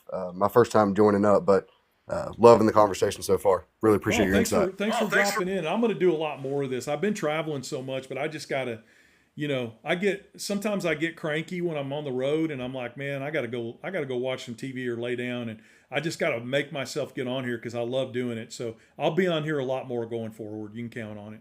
So yeah, you're good, man. We're tonight of all the plethora of craziness out there. What's on your mind tonight? I actually wanted to ask you a question, but I didn't want to hijack the conversation because I know we're neck deep in agricultural policy. When Grace pulls that up, we'll go back to her, and then we can come back to you. But go ahead and ask. Yeah. I wanted to ask you, as your man, you're obviously a pragmatic guy. I know you like to win as much as you care about your value set, and that's kind of where I'm finding myself these days. I'm actually running your buddy's campaign down here in North Carolina, Jamie Yeager. Okay. Yeah. Don't tell anybody I'm Jamie's buddy. I've got a hard-fought reputation. I'm trying. If you own any cattle, I promise you, Jamie's met you before. That's what I always tell people. We're finding ourselves in an interesting spot here in North Carolina where we're effectively a 50-50 state. We have a long history of Democratic governors, Democratic attorney generals, but we've been gerrymandered out of a lot of our congressional successes in the past. And what we've seen is an interesting opportunity this year and a really true, what is shaping up to be, knock on wood, everybody find the closest piece of wood and knock on it, potentially a wave year for Democrats, and a year where, potentially the right candidates with solid overperformance factors could get on base, considering the national environment. Sure. Yeah. I think that's not exclusive to Jamie. We're obviously Don Davis is running for re-election on the other end of the state. Yeah. And even though I'm a proud Democrat and personally don't agree with a lot of the votes that are taken, my question is, where do you think that the Democratic Party should be kind of at large? And what is your personal opinion about, the kind of broadening the tent and where the big tent stands currently? Do you think that there's still room for true populists in the tent? And, someone who works for me, his name is Colton. He wrote a very interesting piece that was very well thought out. Took him a while. But, back in the day, I'm sure I don't have to tell you, we had Democrats from places like Missouri, Mississippi, Alabama, right, that ran openly conservative. And I think the term blue dog means a lot different today than it did back then. But we're certainly, conservatively, ideologically aligned on social issues, but still voted with Democrats 70% plus of the time. Do you think that there's still room for that? What do you think kind of the current well, there better be. The current? Yeah, I was about to say. This is the one thing that I'm not going to compromise on. I've always felt this way. I'm too old to change my mind now. I don't get caught up in these Bernie, Hillary, left-wing corporate, pardon my French, everybody, bullshit arguments. The Democratic Party is either a big tent party where anybody who wants to run in a primary can run, and the Democrats who are part of the party select who they want to represent them in the general election, and that's a really easy path to follow. And if we're not going to follow that path, if we're going to try to, put litmus tests out there that, cause people to not be able to do that because they're in lockstep or in line with the values of the area that they live in, then I think I think that we're in danger of doing two things. I think number one, we're decreasing that winnability percentage that you talked about. And I think secondly, then we're in danger of becoming a single platform party, which is what the Republican Party is now. Because if you look at it, it was a transition in the Republican Party. They went from being monolithic on the issues to being monolithic for the man. And the Democratic Party, as Will Rogers said, and forgive me for quoting him every day of my life, but I'm not a member of an organized political party. I'm a Democrat. And I think there's something to be said for that. So yes, and the other thing is this, like Grayson, I got to be honest with you. When I sit at a table of 10 Democrats, and let's say 5 of them tell me that they're moderate Democrats, and 5 of them tell me that, they're far left Democrats, you have to dig really deep into a conversation to find the differences between those two groups of people. You've got to dig really, really deep to find the differences between those two groups of people. So my argument right now is we better have a room for populism. because agriculture and saving rural America and all the things that we're going to have to do out there, telling personal stories to save, healthcare in rural America, education in rural America, and economics and agriculture in rural America, all of that's tied to populism. I mean, my God, the largest progressive movement in the history of the United States was the Grange movement, which was a rural populist, liberal movement in this country. And all of these MAGA guys out there, if they did a little bit of family research, okay, you got me on my soapbox, man. Look at what you've done here. Well, I'm with it, man. I'm clapping from here in North Carolina. You can probably hear me. If they just would have done a little bit of genealogy research, they'd realize almost every damn one of their great-grandma and grandpas belonged to the Grange. They were marching on the streets of Kansas. They were marching on the streets of Iowa. They were marching on the streets of Nebraska. They were raising hell in North Carolina because they thought tariffs were bad. They were sick of the fact that we couldn't control our inputs. They were tired of the fact that when agriculture crashed in a rural area, the whole economy crashed, regardless of how big, farmers were as a percentage of the population. And that hasn't changed. That has not changed. The difference is we've let the culture wars kick common sense, out of the marketplace of ideas out here in rural America, and it's time to fight to win it back again. And that's why I'm here. So if there's no room for populism in the Democratic Party anymore, then there's no room for me. And that tells you everything you need to know. I agree. I appreciate that perspective. You said you took my analogy from me as well. Grains is like, Jesus Christ, Will. I just came on here trying to get your acreage up there. The table there was a great analogy, right? Because if you're looking for division, you're going to find it. But if you're not going to, right? You really, you don't go and talk to your neighbor and the first thing you look for is where you disagree, right? If we run towards agreement, if we would express to folks the portions of our platform that maybe just appeal to them rather than coming in and saying, if you don't agree with this, you're a dumb redneck hillbilly and you don't vote for your best interests. That's the worst thing I've ever heard, right? All these folks who say that people vote against their own interests, they don't deserve this.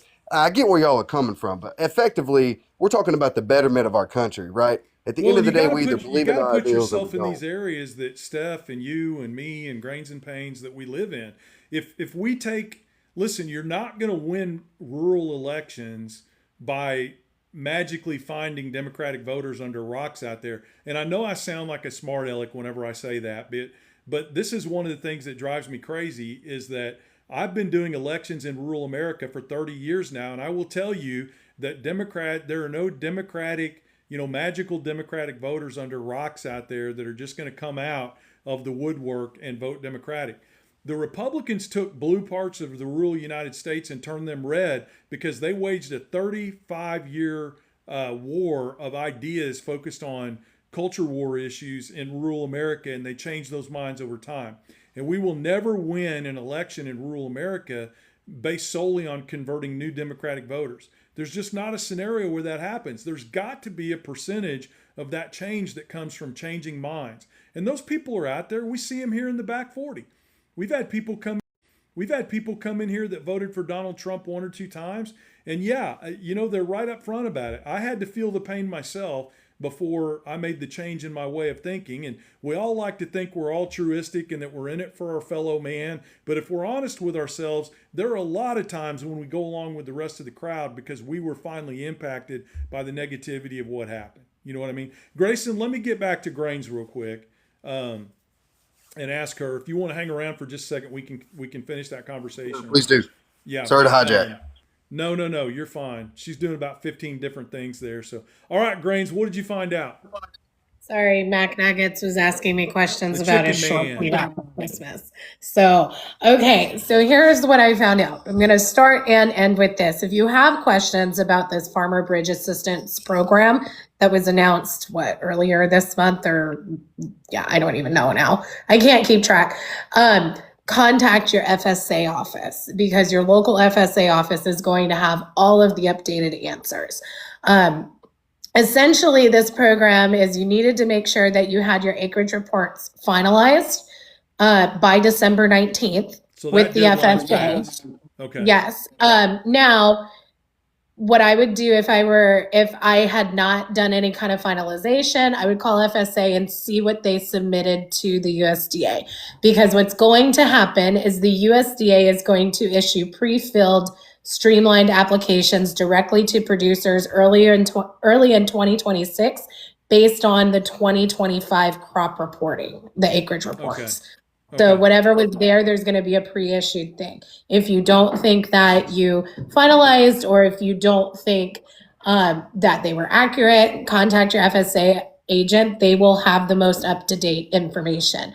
So your eligibility requirements, it's mainly row crop commodities, corn, soybeans, wheat, cotton. If it's anything like the previous payments, cotton will probably have the highest payment, followed by corn, soybeans, and wheat will have something to make them feel better. I think there's also there's a bunch of other commodities, rice. There may even be some lentil stuff in this. I'm not 100% sure. So they do have income and payment limits. So average adjusted gross income must be below $900,000 over the last 3 tax years. So that's your AGI has to be below that. And the maximum payment of $155,000 per person or legal entity. That's the max payment that's going to go out per that. And then again, if you need help with it, if you're not sure that you reported your acreage or that you finalized that, contact your FSA office because they're going to have the most up-to-date information. Payments are expected to be out around the end of February is what I have seen. I don't know if that will change, but the 3 keys here are your acreage, your finalized acreage reports needed to be in by December 19th. If they weren't, call your FSA agent and see what you can do. In January or early in 2026, the USDA is going to issue producers streamlined applications that were pre-filled from those acreage reports. So be looking for that. It doesn't say how they're distributing that. If they're mailing it, if they're emailing it, if they're going to send it to the FSA and they're going to have to get it to you. It does not say, but be looking for it and hound your FSA agent for it. And then if you have questions, you can talk to them, or there is an email, farmerbridge@usda.gov, that you can email directly. I have not tried to email it. I don't know if it gives you any real good information or not, but it's there. There you go. So, Grains, let me ask you just one real quick question about all this. So, well, let me ask you 2 questions. One, have they hired back all the FSA? I know that they were in the process of hiring back a lot of the FSA folks that they let go because they were like, oh, shit. Do you know where that is? Like, is there still a pretty massive shortage around the country? As far as I know, there's still a shortage. I think it depends on your area. Like here in South Dakota, we're always the last to get any kind of good anything because we don't even have 1 million people in our state. So we still have a shortage of FSA officers. Okay. Now, have I been following that religiously? Not really. But I would say across the U.S. as a whole, there's likely still a shortage. That's what I hear, but I was trying to be cognizant of the fact that, like, that's not hard data. But, for the most part, like, I think farmers are honest about, when I called before I got a visit, now I just get a phone call. It takes a few days from. Okay, next question. And again, not cold hard data, but you're probably hearing the same thing I am. If we truly are in a $51 billion hole, okay, what is $12 billion going to do for agriculture in the United States? Not shit. Yeah. Not shit. So what, sorry, you don't probably cuss on here. I have a farmer mouth. I do. Yeah. So, okay. I've spent too many years working with men and farming, and the mouth just is piss poor now. So it is what it is. So we expected, those of us who practice ag economics and trade and do brokerage and merchandising and things like that, we fully expected to see maybe not a singular bailout, but a multiple process of bailouts that equaled about 50 billion. So it was a surprise to us that we were seeing the 12 million. I would expect more to come, but at the same time, you just don't know what this administration is going to do. The big catch-22 with any bailout like this, and most farmers will tell you, it is a Band-Aid that we need, and a lot of guys are going to have that to make cash flow to 2026 and get bought and get things paid for and move into next year. but there is a consequence of increased input prices. And what we're doing through these types of bailouts is subsidizing big ag. So whether you want to talk about Bayer, BASF, or you want to talk about even companies like Nutrien. System needs a colonoscopy, but this is not the administration to do it. This is not the administration where you want to be, to your point, where you want to be rewriting law around how to use subsidy dollars to foster better, like the way Jamie Grayson, my friend Jamie, who's running for Congress out in North Carolina, who's Grayson is managing his campaign. Jamie farms the right way. Most people like Jamie are against these bailouts, as a way of doing business because they know that we can farm better. But to your point, this is not the administration we want rewriting all that. No, we don't have any small farmers in the U.S. Senate. Last time I checked. You got a bunch of BTOs or no farmers. But yeah, I think that's just something we have to keep in mind, is that it does impact the other pieces of our industry. What would be beneficial for agriculture as a whole in the entire industry, if we take everything else out of the picture and just focus on ag, is someone who is going to be super antitrust law, super hard on consolidation and merger and acquisition type things that we see here in agriculture. We see it in farms, we see it in co-ops, we see it in Monsanto and Bayer, who had to segregate, Bayer, fun fact, had to segregate their ag program because the ag program, or the ag company, was getting sued so much it was costing the pharmaceutical side too much money. And so they actually had to segregate their business differently so they could take on and bear that risk. So ag needs someone who is primarily, maybe not 100%, but primarily free trade, and they need someone who's going to really follow through on antitrust lawsuits and help us set up a way for us to stop consolidating, right? And incentivize more people going back to farming, because so many people are getting out of farming because if you don't have the big farm to come back to that's already cash flowing, and dad can just go buy 1,000 acres tomorrow because he felt like it, you can go back and farm. It's fine. You don't have to have any business sense. Not saying everybody's like that, but for first-time farmers or young farmers who may not have come from the BTO side of things and they want to farm and they want to do things, we need to make sure that we're supporting programs that are helping people get into farming, because it is a high barrier to entry business because of the capital requirement. Well, in our young farmer program here in the state of Missouri, it just sets them up for failure because it's going to put them into a 200-acre, cow-calf operation. And right now cattle are so high, it's one bad year, you're going to go under, and row cropping is what row cropping is. Okay, two real quick things here because I want to say hi to Big C before I go. But Grains and Pains, have you talked to Agricast lately? Is he doing okay? I haven't talked to him. I should shoot him a message. I know I've seen him pop up a couple times, but not like a post. It's like he was flipping through lives. Yeah, let's try to get on a call after the first of the year and get this thing rocking and rolling if you guys are still up for it. So do you want to send a group chat? Because I can't remember if I have his phone number or not. I feel like we had a group chat at one point. It'll be tomorrow, but I'll do that for sure. And then Grayson, I was going to tell you, I'm going to be coming to Virginia in January or February, and I'm probably going to be going out there with Robert Arnold, Defiance 13. So if you want to reach out to me, maybe we could drop down and down into North Carolina. I lived in North Carolina for 7-8 years in Lexington. I don't know how old you are, but I'm one of the guys that got old Gerald Heggie kicked out of office, the toughest sheriff in America. I got him booted from office when I lived there. Maybe we could drop down to North Carolina and see you guys while we're out there. Absolutely. I'm sure you've been missing the barbecue since then, my man. Man, I'll tell you what, I moved to North Carolina. I got addicted to North Carolina barbecue, and I gained 41 pounds my first 2 years there. Well, you were you dropped right into the Mecca. You didn't realize it, but you dropped into quite literally like I did. The top 5 barbecue places in the country. It was like somebody addicted to Scotch being dropped into the Isle of Man in Scotland. That's exactly what it was like. That's right. All right. Yeah, but reach out to Jamie's got my email. Yes, sir. If not, you can message me on here, and if we could work it out, I'd love to come down and see you guys, maybe do an event or something. Absolutely. I'm sure you're looking for a reason to get to the Blue Ridge. You got it. Yeah. All right, man. Good to talk to you. Hey, Big C, how you doing?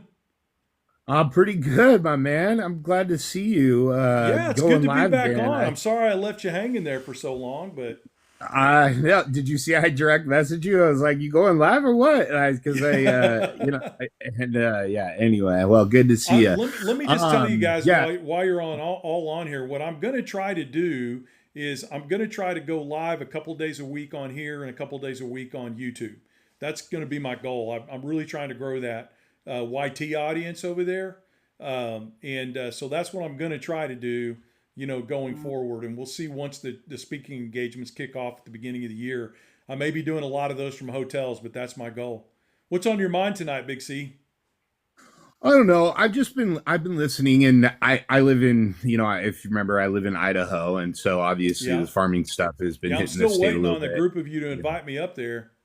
Hey, I will invite you up there anytime you want. And I know that I think you would be such a refreshing voice in obviously one of the reddest states in the nation. And, it's guys like you. And I'm so glad that you've linked up with Defiant, who happens to be probably my favorite person on TikTok. He is just so intelligent. I'm I saw sorry, him on you a live broke up there tonight. a little bit. You were saying he was your second favorite person on TikTok? Yeah, that's what I said. My I second thought that's favorite what you said. person on You TikTok. cut out a little bit. I know it's remarkable. I've got my two favorite Democratic politicians running in Texas against each other, and then I've got you and Robert Arnold, my two favorite TikTokers all the time. I love his stuff. He's incredible. I had some insomnia the other night, and I will admit, I just went on there and just was listening to his readings. It's good stuff. Oh, yeah. We're going to do some stuff this coming year together. I'm pretty excited about it.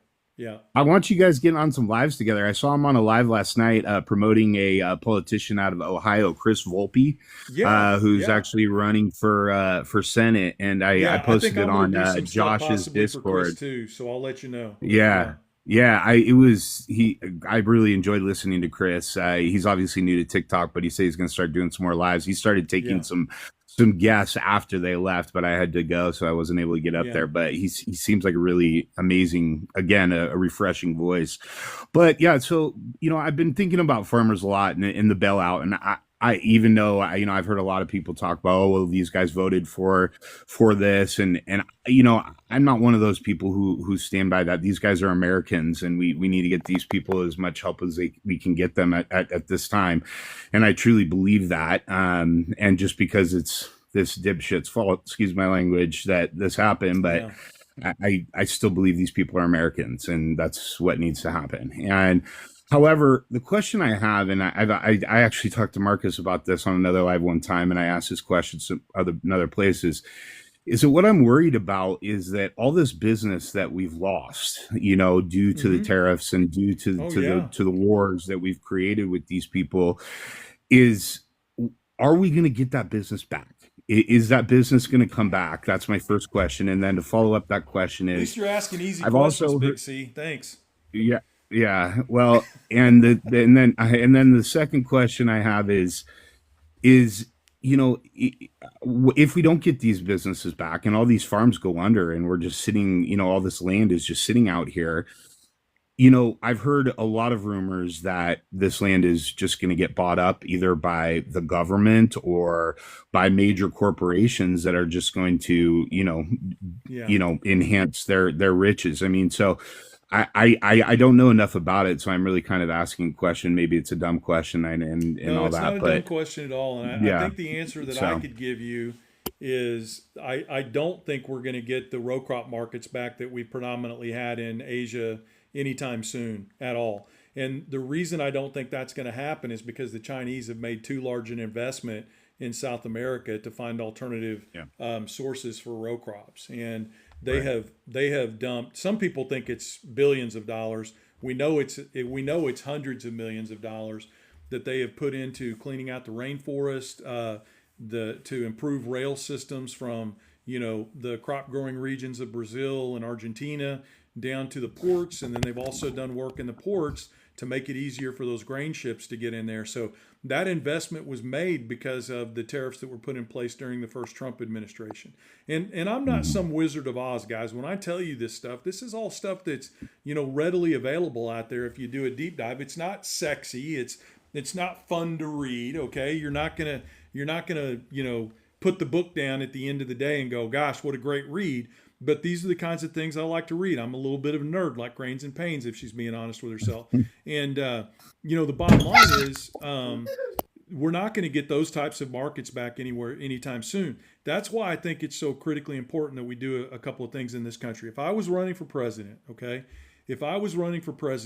I would call on this country to take the agricultural trade position that exists as a sub-cabinet position under the Department of Agriculture, and I would make that a cabinet level position.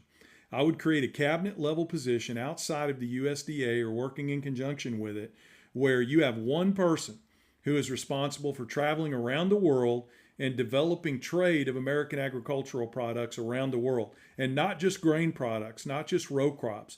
We need to set it up so that small farmers, through co-ops and through partnerships, farmers like Jamie out in North Carolina, if they want to sell their beef or they want to sell their products overseas, there ought to be a way for us to be able to put that together.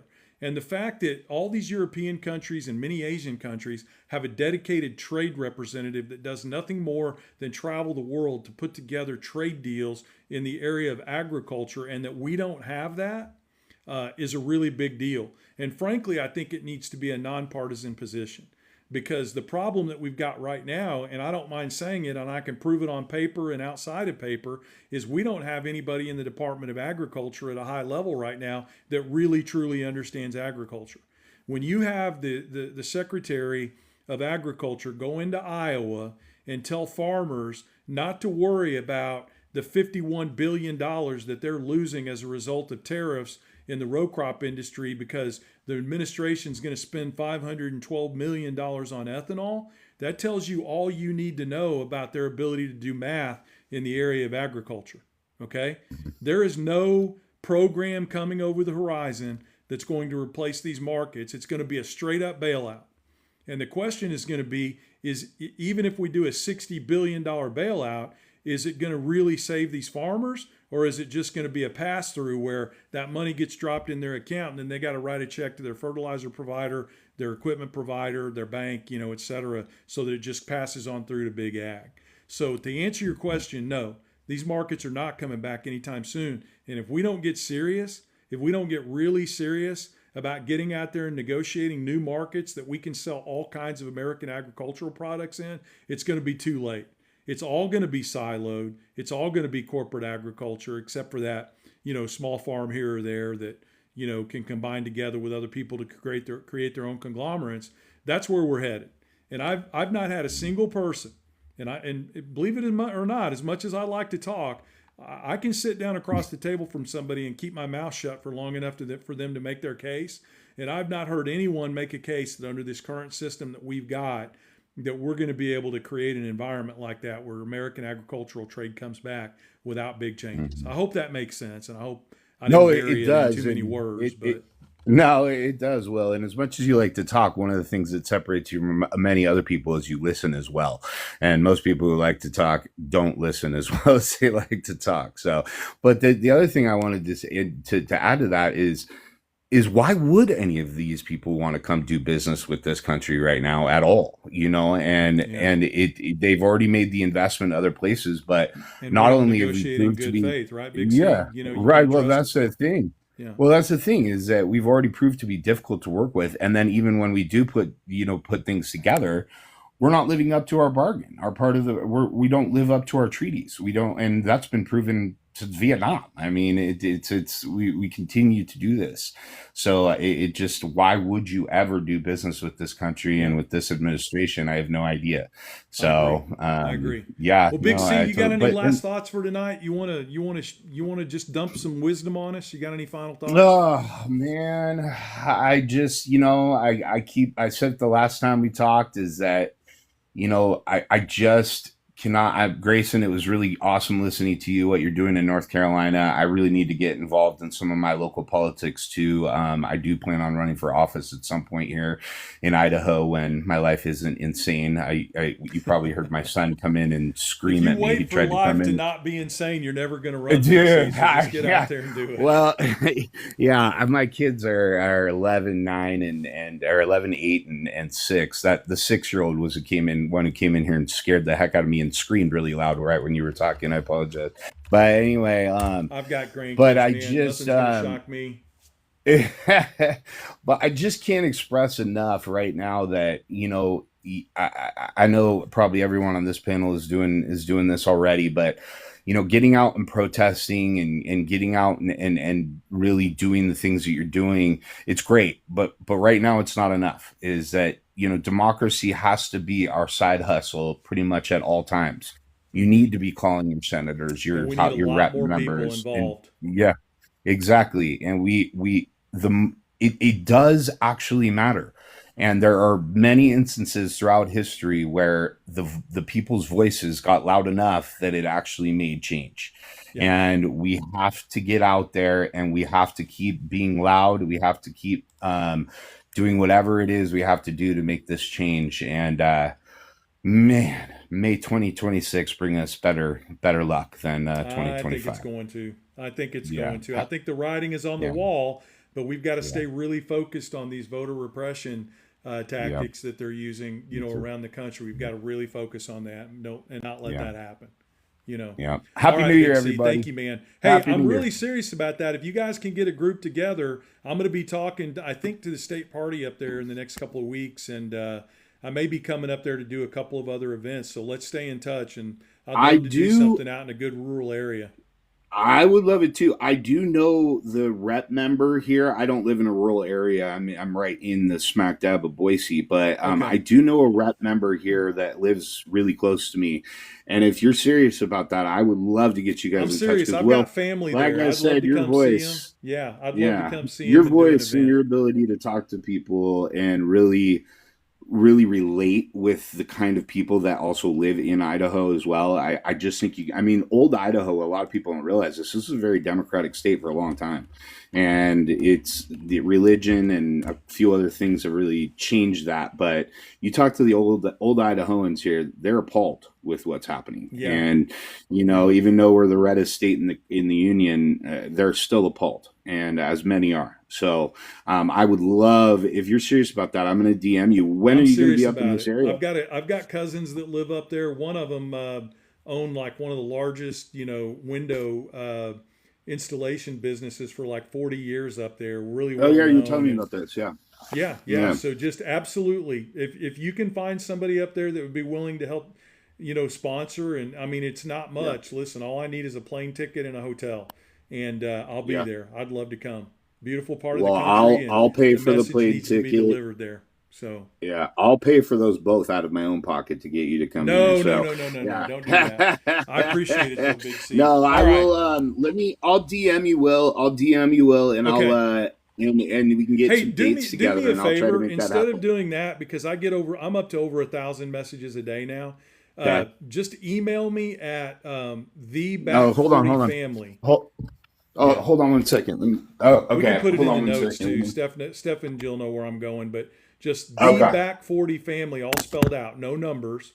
The Back40 Family at gmail.com. Okay. Yeah. All just email me there and let me know, and we can connect. Okay. Will do. All right, Will. Okay. Always a pleasure, man. I'm glad you're going to get back on lives. I need some Will in my life. Well, I do too, man. I need to be on here too because it's. These hotel rooms, eating on the road and not having any interaction is not healthy, Yeah, no, I hear you. Thanks, buddy. It's a tough life. All right, buddy. See ya. Bye. Bye. All right. Navy, Grains and Pains. I really appreciate you guys coming up. Grains, I'll get a little email out there. But anyway, Navy, Grains and Pains, thanks for coming up. Thanks for bailing me out, Grains. I really appreciate it. Have a great night. Tell the Chicken Man I said hello. Jill, what do you think? Final thoughts? I'm just glad to see you back out here. I know you've been really busy, and we have a lot of work to do. We do. So, Doughboy, it's good to see Doughboy too. I haven't talked to you for Doughboy. You need to reach out to me in the next couple of days, and we just need to have a BS session. So, but you're right. There's so much that needs to be done, Jill. We can't sit back. We can't rest. that's We right. just can't. So, And all right, hey, Steph. let's have Yeah. Steph say it.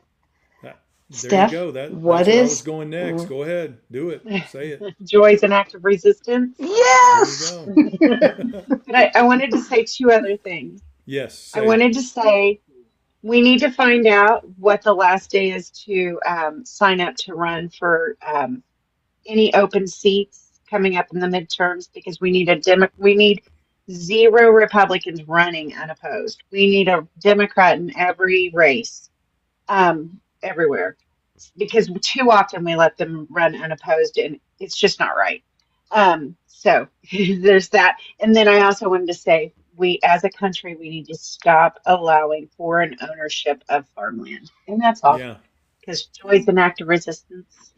You're right. Amen It to is. that. Even the Republicans are finally starting to come around a little bit on that farmland ownership piece. So, all right, ladies, what a great night. The old band is back together, I think I heard Jill say, and that's true. So, great She night. did. That's right. I will let you guys all healed up. Thank you for asking, Deb. The legs, the ankles, the knees, all the bones are healed back up, and I'm good. I just need a new hip, and I'm going to be the bionic man. I'll be good to go. All right, I'll probably do another live Friday evening, and I'm probably going to do that one on. Wait a minute, is this Tuesday or Wednesday? Tuesday. It's Tuesday. Okay. All right.